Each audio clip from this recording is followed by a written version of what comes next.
সব তন্ত্র বারবার আর আমার তন্ত্র একবার।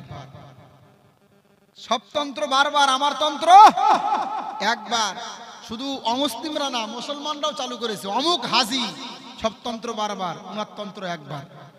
এর মধ্যে সর্বপ্রথম যেটা থাকে হেডলাইনে, ব্যর্থ প্রেম। ঠিক না বেঠিক?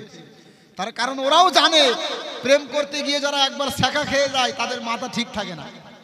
এদেরকে ধোকা দিয়ে বোকা বানিয়ে টাকা ইনকাম করা অনেক সহজ। এই জন্য শুরুতেই কি দেয়, ব্যর্থ প্রেমের কথা উল্লেখ করা থাকে ওখানে। আরে আপনি অবাক হয়ে যাবেন, এই ভণ্ডদের কথা বাদ দেন, আমাদের ইসলামিক স্কলাররা পর্যন্ত আজকে এতে জড়িত। আমি কোনো এক জায়গাতে বক্তব্য করতে করতে প্রেম ভালোবাসার বিরুদ্ধে বলেছি। আমি বলেছি অবৈধ সম্পর্ক এটা হারাম। আর আমাদের সমাজে কিছু মৌলবীরা আছে, মৌলভী বলি এদেরকে, মৌলভী, এরা ওই প্রেম ভালোবাসার তাবিজ দেয়। তা আমি বললাম যে আমাদের আলেম সমাজ আজকে এতটাই নিচে নেমে গেছে যে ভালোবাসারও আজকে তাবিজ পাওয়া যায়। ঠিক না বেঠিক? আপনাদের সমাজে নেই না এসব? এই জন্য বুঝতে পারছেন না আপনারা। বুঝতে পেরেছি আমরা। আমাদের ওই সমস্ত এলাকাতে বেশিরভাগ সব অমুসলিমরা বসবাস করে, ওরা বেশি বেশি আছে। মুসলিম আলেমরাই তাবিজ দিচ্ছে, ভালোবাসার তাবিজ জোড়া লাগিয়ে দিচ্ছে। আচ্ছা বলেন, বিবাহের আগে ছেলে মেয়ের অবৈধ সম্পর্ক, কথাবার্তা, এগুলো হারাম না জায়েজ? আরে প্রেম ভালোবাসা এটা যদি হারাম হয় তাহলে এটাতে যারা সহযোগিতা করছে এটা হারাম না জায়েজ? হারাম। এই বক্তব্য দেওয়ার পরে পরবর্তী বক্তা বক্তব্য করতে গিয়ে আমার বিরোধিতা শুরু করেছে। আমি পরবর্তীতে খোঁজ নিয়ে দেখলাম উনি মহান একজন সাধক, যিনি ভালোবাসা, ভাঙা ভালোবাসা জোড়া লাগিয়ে দেয়। না, আমার বিরুদ্ধে কেন বলবে না বলেন? কেন বলবে না বলেন আমার বিরুদ্ধে? ইসলামের সাথে এর কোনো সম্পর্ক নেই। কি নেই বলেন? এই কুসংস্কার সাথে ইসলামের কোনো সম্পর্ক নেই। এই জাতীয় যত তন্ত্র মন্ত্র, কুসংস্কার, শিরকি, বিদআত ইসলামে রয়েছে, ইসলামের মধ্যে অনুপ্রবেশ করিয়েছে, এগুলোর সাথে ইসলামের কোনো সম্পর্ক নেই। এগুলোর সাথে যারা সম্পর্ক রাখবে তাদের ঠিকানা হবে জাহান্নাম। কোথায় বলেন? জাহান্নাম। বিশেষ করে শিরকি কর্মকাণ্ড, যে সেজদা মাজার কেন্দ্রিক বললাম, এগুলো করলে জাহান্নাম। আল্লাহ স্পষ্ট বলেছেন, মহান আল্লাহ বলছেন, ওয়ালাকাদ উহিয়া ইলাইকা ওয়া ইলাল্লাযীনা মিন ক্বাবলিক লা ইন আশরাকতা লা ইয়াহবাতান্না আমালুক ওয়া লা তাকুনান্না মিনাল খাসিরিন। সূরা জুমার 24 নম্বর পারা, 4 নম্বর পৃষ্ঠা, 6 নম্বর রুকুর, 7 নম্বর রুকুর 67 নম্বর আয়াত। মহান আল্লাহ বলছেন, হে নবী, আমি আপনার কাছে ওহী পাঠিয়েছি এবং আপনার পূর্বে যত নবী দুনিয়াতে এসেছে আমি আল্লাহ সবার কাছে ওহী পাঠিয়েছি। যদি তোমরা শিরক করো তাহলে তোমরা ক্ষতিগ্রস্তের অন্তর্ভুক্ত হবে। কার কথা? শিরক করা যাবে না। আরো বলছেন, ইন্নাল্লাহা লা ইয়াগফিরু আইয়ুশরাকা বিহি ওয়া ইয়াগফিরু মা দুনা যালিকা লিমান ইয়াশা। সূরাতুন নিসা 116 নম্বর আয়াত এবং সূরাতুন নিসা 48 নম্বর আয়াত। এই দুইটা আয়াতের মধ্যে আল্লাহ বলছেন, শিরকের গুনাহ কেউ যদি করে আল্লাহ পাক তাকে ক্ষমা করেন না। শিরক বাদে অন্যান্য গুনাহ থাকলে আল্লাহ চাইলে ক্ষমা করে। এখন আমাদের সমাজে কিছু শিরকি কর্মকাণ্ড আছে।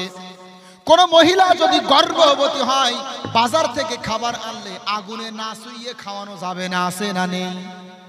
আছে? আছে। আচ্ছা, আরেকটু সময়, মুরব্বী, আরেকটু সময়। রাত 1টা বেজে গিয়েছে তো। আমি মুর্শিদাবাদে অনেক জায়গাতে এসেছি পাশে। আলহামদুলিল্লাহ, আল্লাহ লাখো শুকরিয়া, যত জায়গাতে এসেছি এখানে আমার আলোচনা শুনে অনেকেই পরিবর্তন হয়েছে। সমাজ থেকে আমাকে ফোন করেছে, এই নিয়ে বসে আছেন জানেন, এবং দ্বিতীয়বারও সেখানে আমাকে ডাকা হয়েছে। তো যেহেতু আপনারা একটু বেশি রাত করে উঠিয়েছেন, এজন্য মজলিসের অবস্থা এই। যদি আমাকে 8টা 10টা 12টা তুলতেন, তা আমি, আল্লাহর প্রতি আমার বিশ্বাস, প্যান্ডেল ভরে থাকতো ইনশাআল্লাহ, এটা আমার বিশ্বাস। আর কণ্ঠস্বরটা একটু বসে গেছে যেহেতু ঠান্ডার বিষয় আছে। সর্বোপরি আজকে একটু গুলিয়ে গেল, তারপরেও আপনারা 1টা পর্যন্ত দীর্ঘ সময় দিয়েছেন, আমি অনেক খুশি হয়েছি। আর একটু মুরব্বী, অল্প সময়ের জন্য। আমাদের সমাজে মহিলারা গর্ভবতী হলে বাজার থেকে খাবার আনলে আগুনে না শুইয়ে খাওয়ানো যাবে না, এই ভ্রান্ত আকীদা আছে না নেই? আছে না? এটা কি ইসলামী আকীদা? নাকি অনৈসলামিক আকীদা? শিরকি আকীদা। শুধু তাই নয়, আমার সাথে ঘটে যাওয়া ঘটনা বলছি। আরে গোসল করার পরে আমি একদিন কুল খেয়েছি, একটা কুল খেয়েছি। কুল জানেন তো? কুল। গোসল করে গা না মুছে একটা কুল খেয়েছি। আর আমার দাদি বলছে, তোমার যদি প্রথম সন্তান ছেলে হয় মারা যাবে। কেন?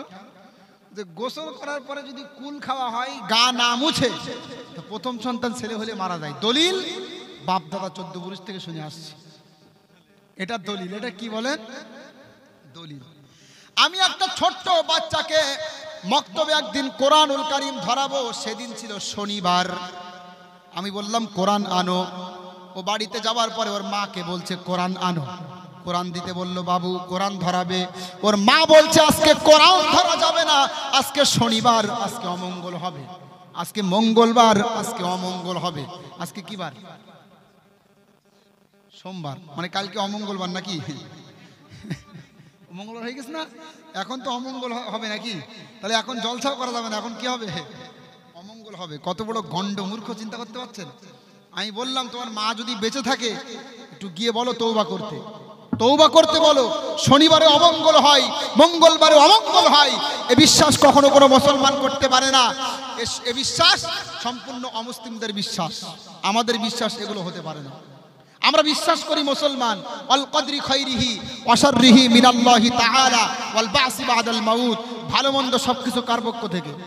কল্যাণ অকল্যাণ কার পক্ষ থেকে? সামনে দিয়ে বিড়াল গিয়েছে, আর যাওয়া যাবে না। আছে না নেই? হ্যাঁ, একদম বলেন এগুলো। আমরা বিশ্বাস করি এসব কিছু কুসংস্কার। আমাদের মালিক একজন, তিনি কে বলেন? আমাদের উপাস্য কয়জন বলেন? যাদের উপাস্য একাধিক, যারা বহু ঈশ্বরবাদে বিশ্বাসী, তারা এই ভ্রান্ত আকীদা নিয়ে থাকতে পারে, আমরা থাকবো না। এজন্য আমার একটা ছোট্ট খেদমত আপনাদের সামনে খুব তাড়াতাড়ি আসবে ইনশাআল্লাহ। আমার জীবনে এটা প্রথম লেখা, ইসলাম বনাম ভ্রান্ত মতবাদ। 150 থেকে 200 পৃষ্ঠা হবে ইনশাআল্লাহ, আল্লাহ যদি চায়। এখানে আমি ইসলামী মতবাদ সত্য প্রমাণ করেছি, ইসলামের একত্ববাদ সত্য প্রমাণ করেছি, দ্বৈতবাদ খ্রিস্টানদের ভাইদের তৃত্ববাদী আকীদা আমি বলছি না বিস্তারিত। ওদের আকীদা হলো পিতা ঈশ্বর, পুত্র ঈশ্বর, পবিত্র আত্মা ঈশ্বর, তিনজনে আলাদা আলাদা ঈশ্বর, আবার তিনজনে এক ঈশ্বর বিশ্বাস করেন। এটা একটা অযৌক্তিক, অবাস্তবের কোনো দলিল বা নির্ভরযোগ্য রেফারেন্স তাদের কাছে নেই। বাইবেল থেকে দেখাবে, আমি বাইবেল পড়েছি, চ্যালেঞ্জ করছি। ওল্ড টেস্টামেন্ট, নিউ টেস্টামেন্টে কোথাও এই কথা উল্লেখ নেই। ওদের এই আকীদা বাইবেলের আলোকে আমি খণ্ডন করেছি। এরপরে অমুসলিম ভাইদের বহু ঈশ্বরবাদ, সর্বেশ্বরবাদ, অর্থাৎ ঈশ্বর সব জায়গাতে উপস্থিত, এই জাতীয় যত ভ্রান্ত মতবাদ রয়েছে সেগুলো আমি খণ্ডন করেছি এবং কোরআন এবং বিজ্ঞানের আলোকে ইসলামের সত্যতা প্রমাণ করেছি। যদি আল্লাহ সুবহানাহু ওয়া তাআলা কখনো মিলিয়ে দেয় তাহলে অবশ্যই এটা পড়বেন। এটা একটু ভিন্ন রকমভাবে রচনা করেছি যাতে করে আমাদের ঈমানটা মজবুত হয়। তাহলে পরিশেষে আবারও বলি, আমাদের ঈশ্বরকে বলেন আল্লাহ। আমাদের পূজিত ব্যক্তি, আমাদের উপাস্য কয়জন? একজন। একটা গজলের মাধ্যমে আজকে অনুষ্ঠানের ইতি আমি টানতে যাব। আমার সাথে সকলেই মন খুলে লা ইলাহা ইল্লাল্লাহ পড়বেন। আচ্ছা, লা ইলাহা ইল্লাল্লাহ অর্থ জানেন তো আপনারা? শেষের দিকে নিয়ে যায় নাকি? শেষের দিকে নিয়ে যাবো তো অনুষ্ঠান নাকি? না, এখন চলবে, শেষের দিকে যাবে। লা ইলাহা ইল্লাল্লাহ শব্দের অর্থ কি বলেন তো একটু শুনি আমি আপনাদের কাছে শেষ বেলায়, একটু ভালো করেই দেখি আপনারা কি শিখেছেন। লা ইলাহা ইল্লাল্লাহ অর্থ কি? আপনারা বলবেন না লা ইলাহা ইল্লাল্লাহ। আমি গতকালকে ছিলাম আপনাদের নদিয়া জেলায়, গতকালকে আপনাদের নদিয়াতে ছিলাম, তবে এটা আমাদের ওই সাইডে শুরুতে একদম, আর এটা তো একদম মুর্শিদাবাদের সন্নিকটে। হ্যাঁ, ওই সাইডে, ওই মানে নাফতি সাতবেড়িয়ার ওই সাইডে, কি বলে চাকদার ওই সাইডে পড়ে। তো এখন চাকদা নদিয়া। তো আমি কালকে জিজ্ঞাসা করেছি যে লা ইলাহা ইল্লাল্লাহ শব্দের অর্থ কি। আমি কষ্ট পেয়েছি, একজনও বলল না। সবাই হাসে আমার দিকে তাকিয়ে, বলতে ভয়। আরে ইসলামের কালিমা যেটা পড়ে মুসলমান হতে হয়, আশহাদু আল্লা ইলাহা ইল্লাল্লাহ ওয়া আন্না মুহাম্মাদান রাসূলুল্লাহ, এর অর্থ আপনারা জানেন না। লা ইলাহা ইল্লাল্লাহ এর অর্থ হলো আল্লাহ ছাড়া কোনো কি নেই, বলেন উপাসনা। আচ্ছা, অর্থ মাঝে মাঝে জানতে হয়, না জানলে সমস্যা আছে। এই আমি নামাজ পড়তে যাই বিভিন্ন মসজিদে, গিয়ে দেখি যে 80 বছরের বুড়ো নামাজ পড়াচ্ছে, মুখে দাড়ি সাদা হয়ে গেছে, নামাজের পরে সালাম ফিরিয়ে বলছে রব্বি হাবলি মিনাস সালিহিন, রব্বি হাবলি মিনাস সালিহিন। অথচ রব্বি হাবলি মিনাস সালিহিন এটা ইব্রাহিম নবীর দোয়া। 80 বছর 90 বছর বয়সে ইব্রাহিম নবীর যখন সন্তান হচ্ছিল না, উনি আল্লাহর কাছে বলেছিলেন রব্বি হাবলি মিনাস সালিহিন, ওগো আল্লাহ তুমি একটা সন্তান দাও। এখন যদি 80 বছরের বুড়ো লাঠি নিয়ে হাঁটে আর বলে রব্বি হাবলি মিনাস সালিহিন, ওগো আল্লাহ তুমি একটা সন্তান দাও, হবে? হবে কি? হবে না। অর্থ জানে না, আমি তো এটাই বলছি। অর্থ না জানলে কি হবে, অনেক সময় সমস্যা হবে। আরে আমি এই যে এখন আখেরি মোনাজাত হবে, এখানে অনেকে ভুল করবে, কেমন জানেন? আমি নিজে দেখেছি বলে বলছি।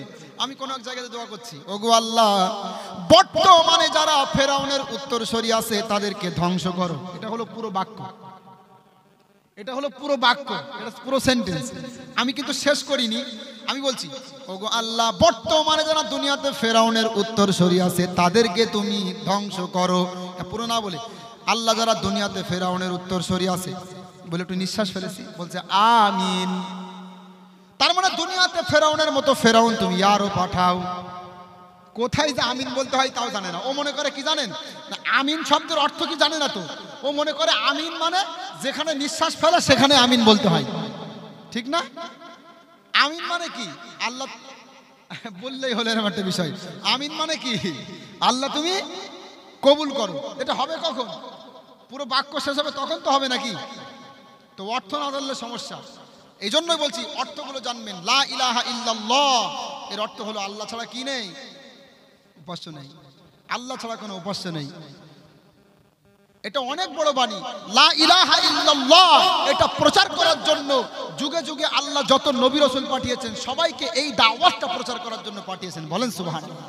মহান আল্লাহ বলছেন ওয়ালাকাদ বাআসনা ফি কুল্লি উম্মাতির রাসূলান আন ইউবুদুল্লাহা ওয়াজতানিবুত তাগুত। আল্লাহ বলছেন আমি আল্লাহ প্রত্যেকটা জাতিতে যত নবী এবং রাসূল পাঠিয়েছি সবাই মানুষকে এক আল্লাহর ইবাদতের দিকে আহ্বান করেছে। কার কথা বলেন? আল্লাহর কথা। প্রত্যেকটা জাতিকে এজন্যই পাঠিয়েছিলেন। আমার নবী তায়েফে রক্ত ঝরিয়েছিলেন, আমার নবী উহুদের ময়দানে দাঁত মোবারক শহীদ করেছিলেন। আজকে আমরা মুসলমানরা শুনে কান্না করি, তায়েফের ময়দানে নবী রক্ত ঝরিয়েছিলেন। আরে রক্ত কি গা চুলকে চুলকে ঝরিয়েছিল নাকি? গা চুলকিয়ে ঝরিয়েছিল? তায়েফের ময়দানে দাঁতটা শহীদ করেছিলেন মেসওয়াক করতে গিয়ে নাকি? দিন প্রচার করতে গিয়ে, লা ইলাহা প্রচার করতে গিয়ে, লা ইলাহা ইল্লাল্লাহ প্রচার করতে গিয়ে। আর সেটার অর্থ আপনারা জানেন না। এর অর্থ হলো আল্লাহ ছাড়া কোনো উপাস্য নেই।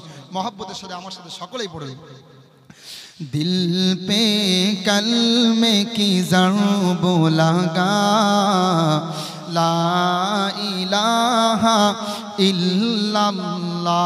বিদায় নেওয়ার আগে মহব্বতের সাথে লা ইলাহা ইল্লাল্লাহ, লা ইলাহা ইল্লাল্লাহ। কষ্ট হচ্ছে বিদায় নেওয়ার আগে? দোয়া করবো তার আগে জোরে সোরে পড়বেন। এই দাওয়াতটা প্রচার করেছে রাসূলরা, আল্লাহ নবীরা দাওয়াতটা প্রচার করতে গিয়ে মার খেয়েছে, রক্ত ঝরিয়েছে। আর আপনাদেরকে সহজলভ্যে বলাচ্ছি আমি। বলেন লা ইলাহা ইল্লাল্লাহ, লা ইলাহা ইল্লাল্লাহ, লা ইলাহা ইল্লাল্লাহ, লা ইলাহা ইল্লাল্লাহ।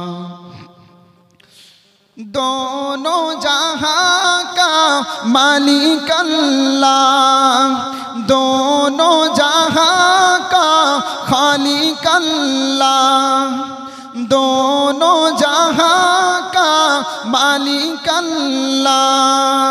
एह जगत बड़ जगत सब जगतेर मालिक के बोलें, ताई कवि बोलছেন दोनों जहां का मालिक अल्लाह, दोनों जहां का खालिक अल्लाह। सबका राज है एक खुदा, ला इलाहा इल्लल्लाह, ला इलाहा इल्लल्लाह, ला इलाहा इल्लल्लाह। अव्वल आखिर है अल्लाह, ज़ाहिर बातिन है अल्लाह, अव्वल आखिर है अल्लाह, बातिन ज़ाहिर है अल्लाह, हाफिज़ नासिर है अल्लाह, ला इलाहा इल्लल्लाह, ला इलाहा इल्लल्लाह, ला इलाहा इल्लल्लाह, ला इलाहा इल्लल्लाह, ला ইলাহা ইল্লাল্লাহ। যাই হোক, দীর্ঘ সময় আলোচনা করলাম।